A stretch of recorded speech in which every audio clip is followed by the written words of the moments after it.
بہت ہی زیادہ فکر مندی کی بات ہے کہ جو جا رہے ہیں ان کی جگہ لینے والے ویسے نہیں. دن بدن انحطاط آ رہا ہے، دن بدن کمزوری آ رہی ہے، علم میں بھی کمزوری اور عمل میں بھی کمزوری.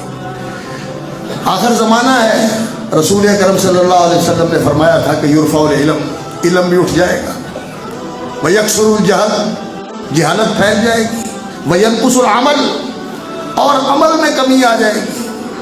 تو میرے بھائیوں اور میرے عزیزوں، اس علم کے اندر آپ نے پختگی حاصل کرنی، اس علم میں رسوخ حاصل کرو، اس علم کے لیے اپنی زندگی وقف کر دو، اس علم کے اندر تمکن پیدا کرو، اس علم کے اندر تعمق پیدا کرو، دین کے اندر تفقہ پیدا کرو، اس دین کے اندر گہری بصیرت پیدا کرو.